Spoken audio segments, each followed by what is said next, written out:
Oke, Assalamualaikum warahmatullahi wabarakatuh. Gimana kabarnya teman-teman semua? Semoga dalam keadaan sehat, dalam keadaan dilindungi oleh Allah Subhanahu wa Ta'ala. Pada kesempatan kali ini, saya akan melanjutkan untuk materi perkuliahan pada praktikum audit, khususnya bagi teman-teman kelas B. Pada materi terakhir, kita sudah masuk di siklus persediaan, penggudangan, dan pembayaran utang usaha. Di dalam lembar kerja buku 2, halaman 48 dan juga 49, teman-teman bisa buka halaman 48 dan juga 49 ya untuk siklus penggudangan, persediaan, dan juga pembayaran utang usaha. Pada hari ini kita akan membahas untuk siklus hutang usaha. Seperti yang ada di buku 2 halaman 48, 49, untuk sumber pengerjaannya atau petunjuknya ini ada di buku 2 juga halaman 52 dan juga 53. Di situ di halaman tersebut ada surat konfirmasi yang dilakukan oleh auditor kepada dua PT tersebut, yaitu PT Flora dan juga PT Yuki. Tugas kalian yaitu mencocokkan atau menverifikasi untuk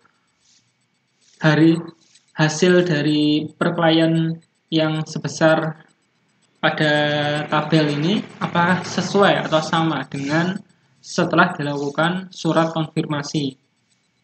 Ketika cocok atau sama, berarti kalian tinggal nulis langsung di perauditnya. Sebaliknya, ketika ada perbedaan, ternyata setelah dilakukan pengiriman surat konfirmasi, nanti tinggal kalian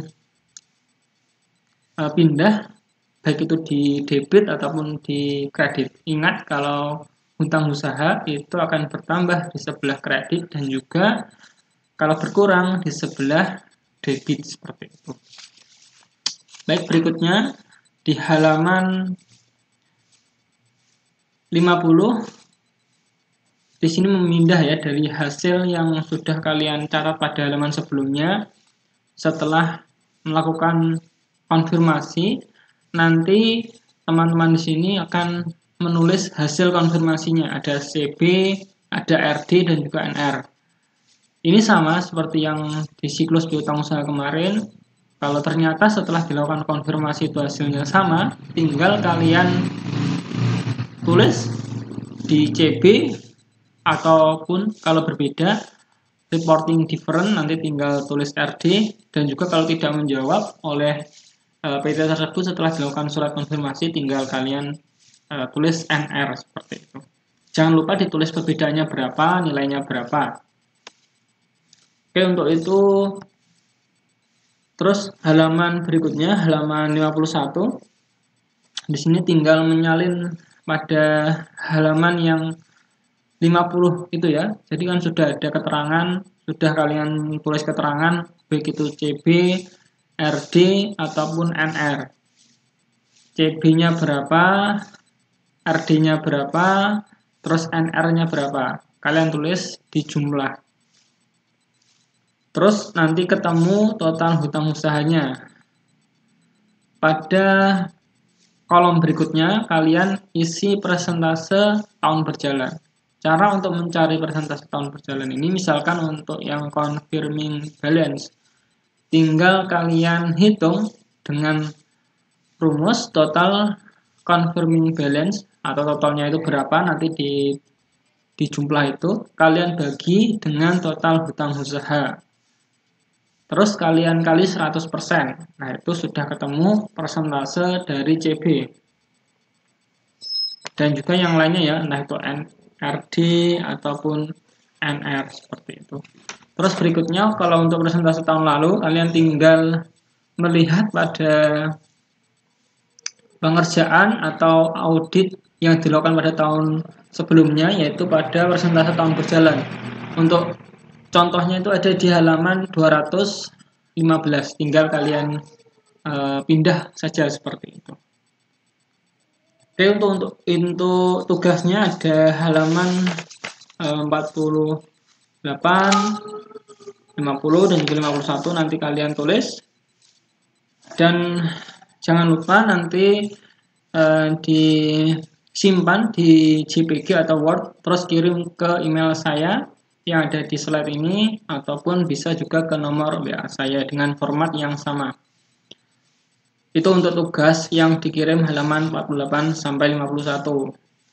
Berikutnya, untuk materi hari ini, seperti yang sudah saya sampaikan pada pertemuan sebelumnya pada saat luring, untuk pembahasan kali ini ialah kita akan membahas tentang siklus kas dan juga setara kas. Itu di buku 2 halaman 55 ada modul 4, terus berikutnya untuk buku satunya itu di halaman ini ya, mulai halaman 95 buku 1. Kita langsung aja masuk, karena untuk pengecekan dari internal control questionnaire nanti kalian tinggal tulis saja, tinggal samakan saja dengan pemeriksaan audit yang dilakukan pada periode sebelumnya.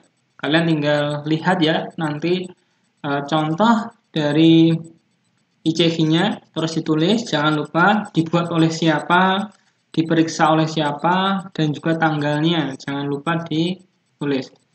Baik, kita langsung ke halaman 60. Di situ dijelaskan tentang schedule untuk kas dan juga setara kas. Nah, pada kesempatan hari ini untuk kas dan juga setara kas ini tentu kalian sudah familiar seperti itu berkaitan dengan pos-pos yang ada di perusahaan, khususnya yang pada pos kas ini. Kas itu dibagi menjadi dua, yaitu kas besar dan juga kas kecil. Umumnya kalau kas kecil itu jumlahnya itu hampir sama tiap tahunnya atau tiap bulannya. Ketika nilai dari kas kecil ini habis, kecenderungan akan diisi oleh dengan jumlah yang sama. Untuk tugas pada halaman 60 dan juga 61 ini, kalian bisa melihat itu di sumber pengerjaan atau petunjuknya itu di halaman 102 dan juga 103. Di situ lengkap mulai dari bukti kas kecil, terus ada bukti kas besar, dan juga ada transaksi-transaksi yang lainnya mulai dari Bank Bini, Bank Mandi, dan juga Bank CAB. Terus juga ada deposito berjangka. Tugas kalian untuk pengecekan pada schedule kas dan juga setara kas ini akan melihat nantinya dari sumber pengerjaan atau petunjuk pada halaman 102-103 ini. Nah, ketika sama nantinya untuk per auditnya itu, jadi ya tinggal dipindah saja. Misalkan setelah dilakukan pengecekan, di sini saya contohkan untuk yang kas besar ya. Kas besar di sini ternyata setelah dilakukan pengecekan itu nilainya sama 15.508 yang kolom tabel itu. Jadi di sini bisa kita langsung tulis saja, di per auditnya juga sama 15.508 seperti itu. Jadi tinggal pindah aja ya. Nah, berikutnya untuk kas kecil, Bank Bini hingga deposito berjangka, coba kalian isi dulu di halaman 102 dan juga 103 ini untuk petunjuknya atau sumber pengerjaannya. Jangan lupa di sini ada transaksi yang dari luar negeri, ada Bank CAB dan juga deposito berjangka. Nanti tinggal kita cocokkan. Tentunya kalau menggunakan rupiah itu harus disesuaikan dulu. Nanti menggunakan kurs beli atau kurs jual. Nah, ini saya bocorkan. Nanti ketika perpindahan dari mata uang asing ke mata uang rupiah, nanti menggunakan kurs beli seperti itu ya. Nanti tinggal pindah saja. Nanti tinggal diisi nanti berapa nilainya. Kalau ada perbedaan ternyata setelah dilakukan konversi itu tidak sama, berarti tinggal kalian tulis di pare, entah itu di debit atau di kredit. Dan juga yang perlu kalian ingat ketika kas itu bertambah, ternyata setelah dilakukan pengecekan per audit jumlahnya itu jauh lebih besar dari yang ada di klien, maka harus ditambah. Kalau ditambah berarti kalau kas bertambah kan di sebelah debit seperti itu ya. Jadi tinggal kalian tulis di debit. Itu untuk yang tugas materi hari ini pertama. Nanti insya Allah untuk pertemuan yang akan datang kita akan cocokkan untuk yang materi yang saya sampaikan pada hari ini, khususnya yang kas dan juga setara kas. Nah, berikutnya ada berita acara pemeriksaan kas, itu di halaman 62 dan juga 63. Itu sama, untuk contohnya di halaman 225, 226, buku 1. Mohon maaf, 228, 229. Itu untuk contohnya ya, contoh pengerjaan pada buku 1 halaman. Jadi tinggal kalian sesuaikan saja. Misalkan untuk yang kas besar itu sumbernya ya dari halaman 102 itu. Mulai dari uang kertas, uang logam, nanti tinggal kalian tulis. Terus dicek di poin C itu ada selisihnya enggak? Ada kelebihan atau kekurangan ya? Kalau tidak ada maka tinggal kalian tulis nihil seperti itu. Dan perlu kalian ingat untuk kas kecil ini kecenderungannya setiap tahun atau setiap ketika jumlahnya itu habis akan diisi dengan jumlah yang sama seperti itu. Oke, kita lanjutkan. Kita meloncat langsung ke halaman 73 karena ini untuk yang halaman sebelumnya ini saya kira sama nanti untuk Bank Bini ataupun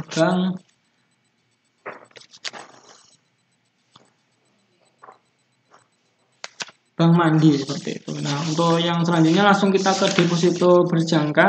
Nah, deposito berjangka ini ada di halaman 73 ya pada buku kedua. Bisa kalian lihat di sini pada deposito berjangka menggunakan satuan mata uang asing kurs dolar Amerika ya. Nah, itu nanti tinggal dicek, terus disesuaikan juga. Kan sudah ada pencatatannya tadi ya di schedule kas. Kalau nilainya sama di per auditnya tinggal langsung aja ditulis per audit. Tapi ketika nilainya setelah dikonversi ke mata uang rupiah itu tidak sama, maka harus ditulis entah itu di debit atau di kredit. Kalau nilainya ternyata semakin besar maka harus ditulis di debit. Kalau ternyata setelah dikonversi itu nilainya jauh lebih kecil berarti harus ditulis di kredit. Seperti itu aja. Oke, berikutnya untuk halaman 104. Mohon maaf, halaman 74, halaman 75 ini ada schedule transaksi pengeluaran dan juga transaksi penerimaan kas. Untuk pengerjaannya atau sumber petunjuknya itu di halaman 104. Di situ ada tabel untuk transaksi pengeluaran dan juga penerimaan yang dilakukan oleh PT Peta. Tugas kalian menulis mulai dari tanggalnya berapa, terus nomor buktinya berapa. Jangan lupa ditulis itu masuk di penerimaan atau pengeluaran nanti disendirikan, dan juga keterangannya apa. Jangan lupa ditulis berisi tentang apa seperti itu dan juga jumlahnya. Untuk kolom A, B, C, D, E tinggal kalian centang saja seperti itu ya, tinggal tulis centang aja. Jadi disamakan seperti itu. Begitu juga dengan yang pengeluaran kas. Misalkan mulai dari tanggal 1 sampai 28 itu mana yang termasuk pengeluaran kas, kalian tulis tanggalnya berapa, nomor bukti pengeluaran kasnya berapa, keterangannya apa, jumlahnya berapa, dan tinggal dicentang mulai dari A, B, C, D, dan juga E seperti itu. Baik, itu mungkin insya Allah yang bisa sampaikan. Terima kasih. Wassalamualaikum warahmatullahi wabarakatuh.